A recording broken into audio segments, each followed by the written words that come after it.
Assalamualaikum warahmatullahi wabarakatuh. Bismillah, alhamdulillah, wassalatu wassalamu ala rasulillah. Saudaraku yang semoga Allah sembuhkan dan Allah berkahi.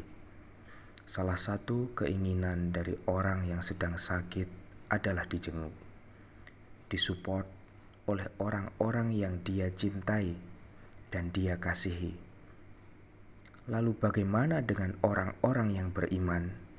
Saat ia sakit, lalu dia mendapatkan dukungan dan support dari nabinya Muhammad SAW.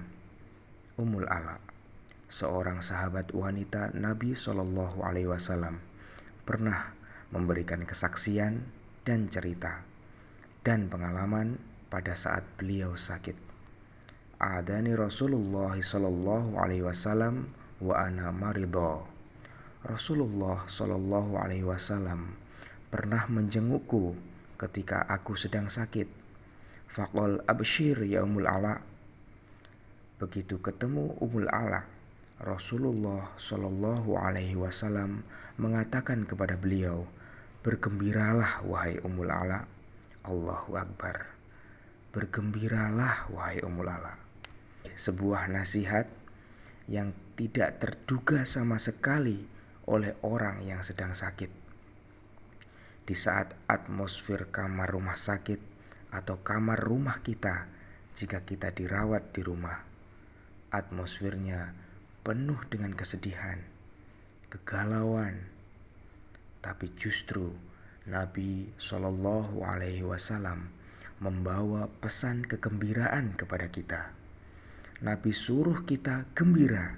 Abshir ya Ummul Ala. Bergembiralah wahai Ummul Ala. Kenapa demikian? Fa inna maradul muslim. Lalu Nabi menjelaskan alasannya. Karena sesungguhnya penyakit atau rasa sakit yang dialami oleh seorang muslim, yurhibullahu bikhataya, akan menyebabkan Allah Subhanahu wa ta'ala menghilangkan dosa-dosanya, kesalahan-kesalahannya, memutihkan maksiat-maksiatnya. Kama turhibun naru khobathal zahabi wal fiddah. Sebagaimana api menghilangkan karat dari emas dan perak. Hadis ini hadis yang sahih, dikeluarkan dan diriwayatkan oleh Imam Abu Dawud. Nabi Shallallahu Alaihi Wasallam mengajak kita yang sedang sakit untuk cerdas dalam melihat rasa sakit kita. Jangan hanya melihat dari satu sisi. Jangan hanya melihat dari suhu tubuh yang memang terlihat lebih tinggi dari normalnya, atau trombosit, atau hasil laborat yang tidak normal, atau hasil tes lainnya. Betul, tapi itu baru dari satu sisi. Kenapa kita tidak melihat sisi yang lain?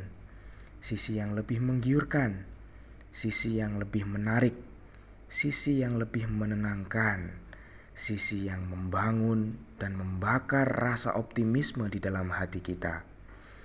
Bahwa semua rasa sakit yang kita rasa, kesedihan yang kita alami, ketidaknyamanan di kamar perawatan, itu akan membuat Allah menghilangkan dosa-dosa kita, memutihkan segala maksiat-maksiat kita. Dosa-dosa kita yang banyak itu dihilangkan satu demi satu oleh Allah karena sakit kita ini. Bukankah kita mengklaim dan mengaku ingin masuk surga? Dan bukankah penghalang utama kita dengan surga adalah dosa? Kalau kita benar-benar ingin masuk surga, lalu ada kesempatan Allah putihkan dosa kita, Allah hilangkan dosa kita. Lalu kenapa kita hanya mengisi hati ini dengan kegalauan, kesedihan, dan keterpurukan? Tidakkah ada sebuah tempat di hati ini yang berisi keinginan masuk surga dan keinginan mencari ridha Allah? lalu mendominasi hati kita, lalu kita optimis karena hari-hari ini dosa-dosa kita yang akan menjadi penghalang kita untuk masuk surga satu demi satu dihilangkan dan dihapuskan oleh Allah Subhanahu wa taala. Saudaraku, memang yang bertemu langsung dengan Rasulullah Shallallahu Alaihi Wasallam ketika sakit Ummul Ala dalam hadis ini. Tapi bukankah hadis beliau untuk kita semua? Untuk semua yang sakit, bergembiralah wahai saudaraku. Bergembiralah wahai engkau yang sedang sakit apapun penyakit Anda. Nabi tidak sedang menggampangkan, apalagi nyinyir.